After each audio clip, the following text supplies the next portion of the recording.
Shoot করে দেব ফুল only Rohan তালুকদারের। সোজা আঙুলের ঘি না উঠে ওর বরটাকে এই পৃথিবী থেকে চিরতরে মুছে ফেলবো। তবু আমার ফুলকে আমি আমার বুকে ফিরিয়ে আনবো। রোহানের মুখ থেকে এমন ভয়ঙ্কর ও পৌষাচিত্র স্বীকারোক্তি শুনে মোহের এমন দিক দাদি রোকেয়া চরম আতঙ্কে শিউরে উঠলেন। ছেলেটার চোখে মুখে তখন তার এই হিংস্র রূপ দেখে মোয়ের বুকটা ভয়ে থরথর করে কাঁপতে লাগলো। সে এক অজানা আশঙ্কা আরও শক্ত করে উজানের হাতটা আঁকড়ে ধরলো। ভয়ে তীব্রতা তার হাতে ধারালো নখগুলো উজানের চওড়া ভেদ করে ভেতরে ডেবে যাচ্ছে, কিন্তু নিজের অজান্তে সে সেদিকে বিন্দুমাত্র খেয়াল করতে পারল না। মোয়ের এমন অদ্ভুত আর অস্বাভাবিক আচরণ দেখে উজানের কপাল কুঁচকে গেল। এই বাড়িতে পা রাখার পর থেকে মেয়েটার মাঝে কেমন যেন একটা ছটফটা নেওয়ার পরিবর্তন লক্ষ্য করছে সে। হঠাৎ করে উজান শিউরে উঠল। তার হাতের তালুতে মোয়ের গালে আলতো আগুনের মতো গরম ঠেকলো। উজান মুহূর্তের মধ্যে মোয়ের গলার কপাল স্পর্শ করে তাপমাত্রা চেক করে দেখলো পুরো শরীর জ্বরে পুড়েছে মেয়েটার। সাথে সাথে তার চোখ দুটো রাগে লাল হয়ে উঠল।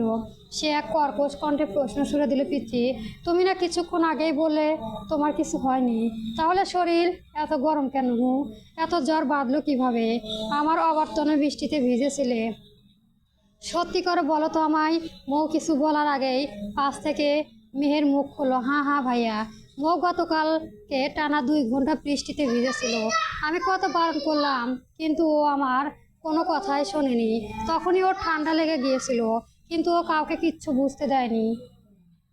আপনাকে বলতে আমার বারণ করেছিল। মেহেরের মুখে সত্য ফাঁস হতে দেখে মৌ একরাশ অসহায় চোখে নিয়ে তাকালো। মনে মনে ভাবলো কোথায় মেহেরটাকে উজানের বকা থেকে বাঁচাবে, তা না করে উল্টো সবার সামনে এভাবে ফাঁসিয়ে দিল।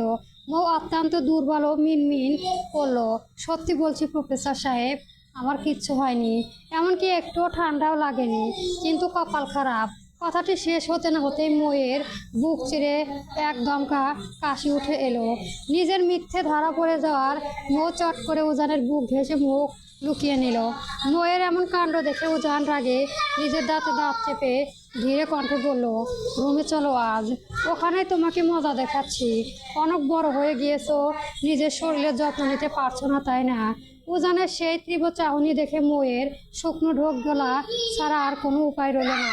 উজান এবার মৌয়ের দিক থেকে সামরিকভাবে নিজের তপ্ত দৃষ্টি সরিয়ে নিল এবং সোজা রোহানের দিকে তাকালো। রোহান তখন ওভাবেই বসেছিল। উজান হালকা হেসে বলল, রোহান, তুই যেন কি বলেছিলি? ও হ্যাঁ, কাউকে মার্ডার করার কোনো দরকার নেই দোস্ত, তুই জাস্ট আমাকে ওই মেয়েটির নাম ঠিকানা বল, আমি নিজেই তাকে তোর বুকে এনে দেব। রোহান বিছানা থেকে উঠে দাঁড়িয়ে জোর করে মুখে এক চিলেতে হাসি ফুটিয়ে বলল, থ্যাংক দোস্ত, কিন্তু আমার ফুলকে পাওয়ার জন্য শুধু আমি একাই লড়াই করব, তোদের কারো সাহায্য আমার লাগবে না, তোরা পারবি না আমার ফুলকে আমার করে দিতে।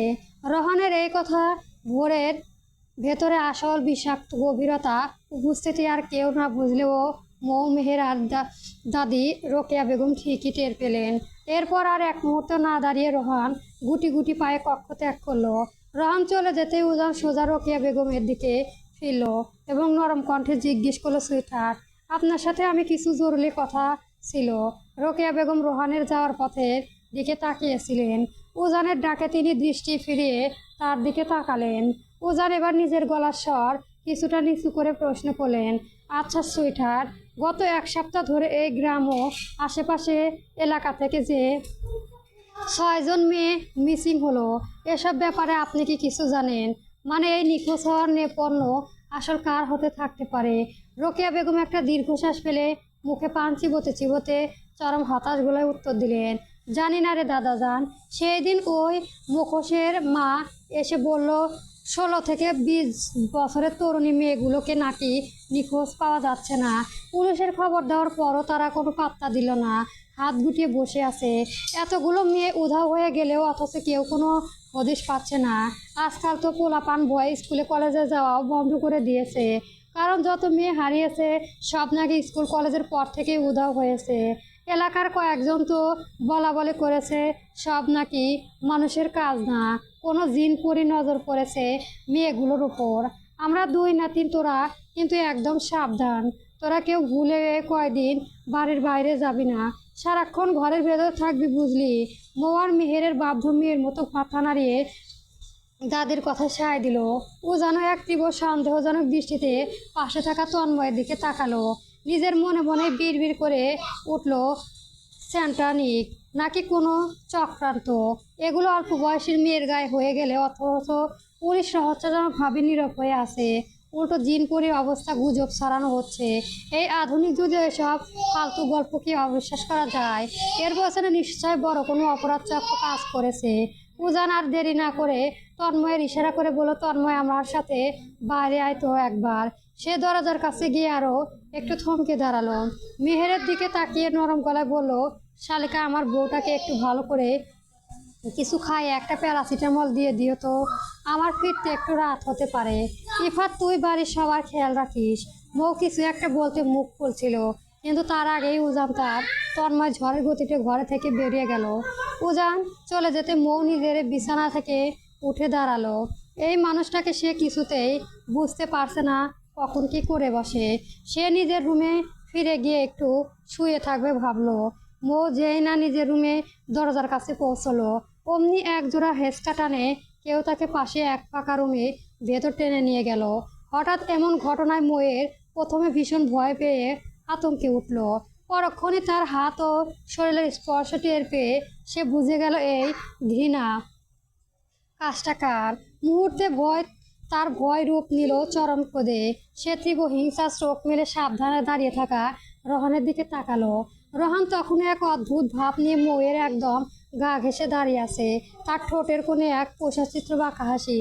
মৌ তার সহ্য করতে পারল না। সে নিজের সমস্ত শক্তি এক করে রোহানের বুকে সজোরে এক ধাক্কা দিল। আচমকায় ধাক্কায় রোহানের কিছুটা পিছিয়ে গেল বটে, কিন্তু তার ভেতরে শয়তানি কমলো না। সে আবার দুষ্ট হেসে বলতে লাগলো, বাহ বাহ, আমার ফুল দেখছি এই তীব্র জ্বরে শরীরেও অনেক জোর রাখে। এত এনার্জি পাচ্ছ কোথা থেকে? তা এমন নোংরা ইঙ্গিতপূর্ণ কথা শুনে মৌয়ের ব্যথার আগ এক লহমায় চড়ে গেল।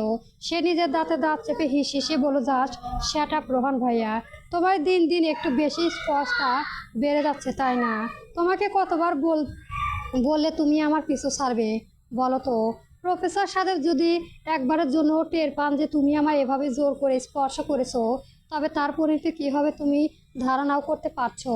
রোহন এক বিকট হাসিতে ফেটে পড়ল, তাতে আমার বালে ছিঁড়ে যাবে। তোর এই প্রফেসর আমার কিচ্ছু করতে পারবে না ফুল, উল্টো তোকে আমি ওর বুক থেকে কেড়ে নিয়ে আমার করে দেখাবো। স্বপ্ন দেখতে থাকো। স্বপ্ন দেখতে তো আর টাকা লাগে না। মৌ অত্যন্ত তাচ্ছিল্য সুরে বলল। মৌয়ের মুখে এমন আত্মবিশ্বাসী জবাব শুনে রোহান কিছুটা অবাক হয়ে চোখ বড় বড় করে তাকালো। মেয়েটার গলা আওয়াজ এতটাই শক্ত আর গভীর লাগছে যে কেন, তবুও সে নিজের জেদ বজায় রেখে দৃঢ় গলায় বলল, তুমি কি আমার চ্যালেঞ্জ করেছিস ফুল? করলাম চ্যালেঞ্জ। পারলে আমাকে উজান চৌধুরীর বুক থেকে কেড়ে নেওয়ায় দেখাও। রোহানের ঠোঁটের কোণে এক পাশবিক হাসি রেখা ফুটে উঠল। ওকে, চ্যালেঞ্জ অ্যাকসেপ্ট।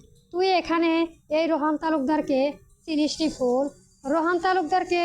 তা তো কল্পনার বাইরে। এই রোহান তালুকদার তার ভালোবাসাকে নিজের বুকে ফিরিয়ে আনার জন্য শুধু তার বেস্ট ফ্রেন্ড উজান নয়, দরকার হলে নিজের আপন ভাইকেও খুন করতে এক সেকেন্ডও ভাববে না।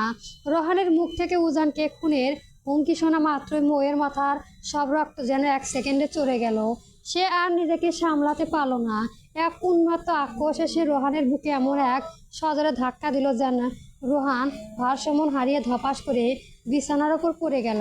আকম্পিত এই ধাক্কায় রোহান যখন বিছানা শুয়ে হা করে তাকিয়ে আছে, ঠিক তখনই মৌ এক মরণ কামড় দেওয়ার শিকারীর মতো হিংস্র রূপ ধারণ করলো।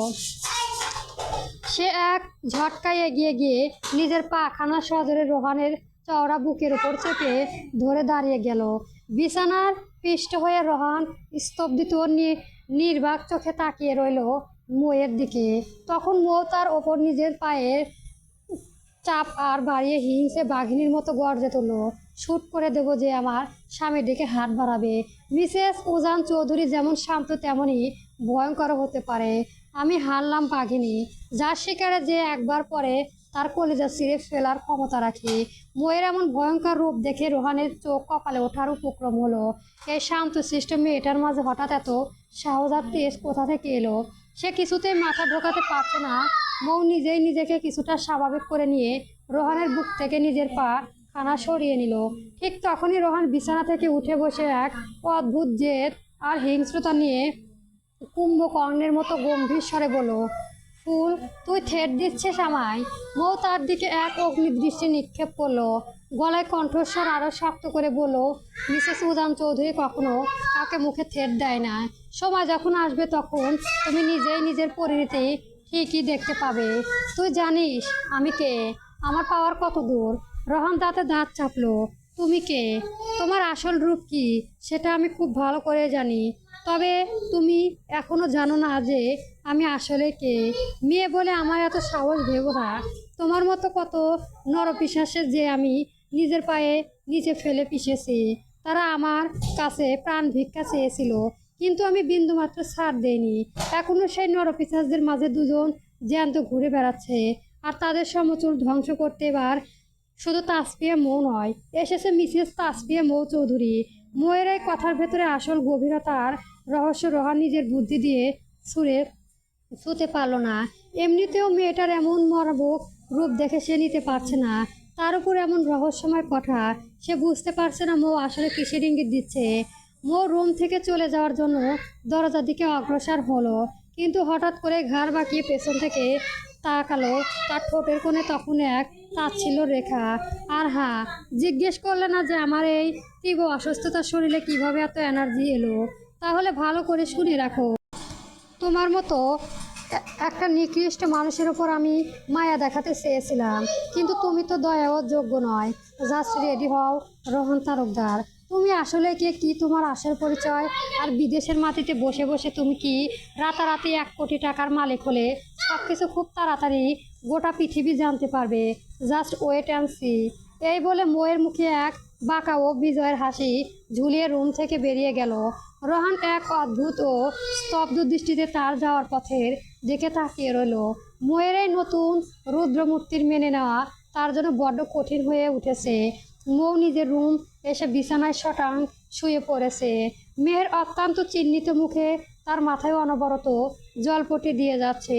সময়ের সাথে সাথে মৌয়ের শরীরের তাপমাত্রা কমতে দূর কথা, উল্টো আরও বেড়ে গিয়েছে।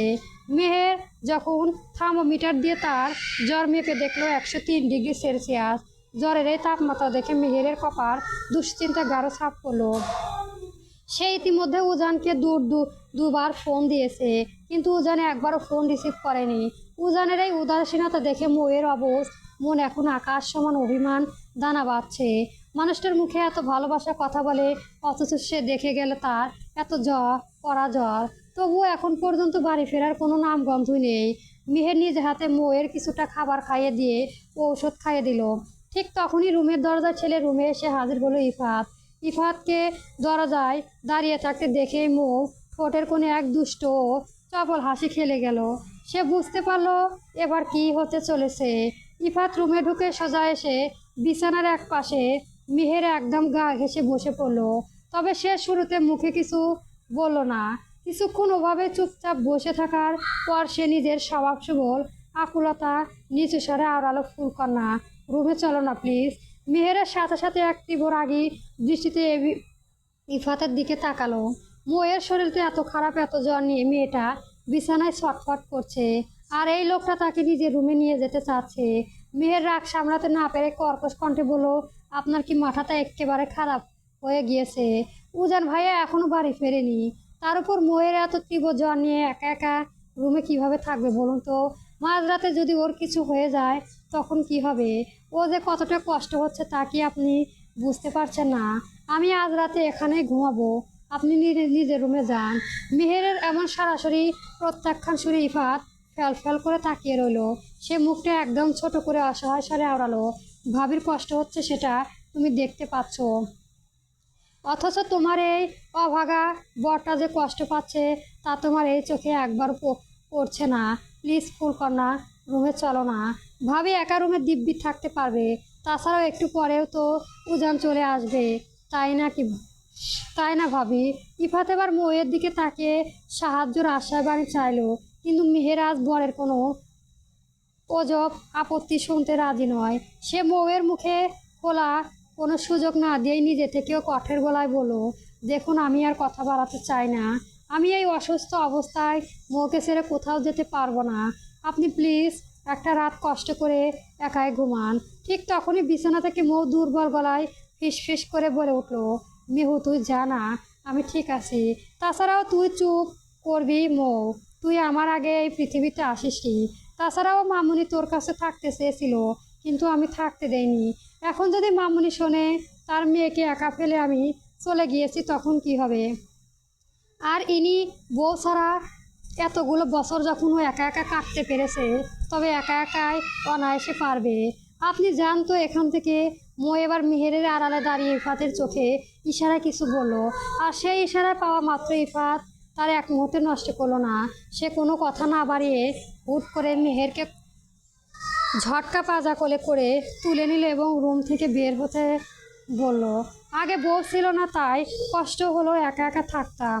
এখন ঘরে নিজের রূপবতী বউ থাকতেও আমি একা কষ্ট পাবো, ইম্পসিবল।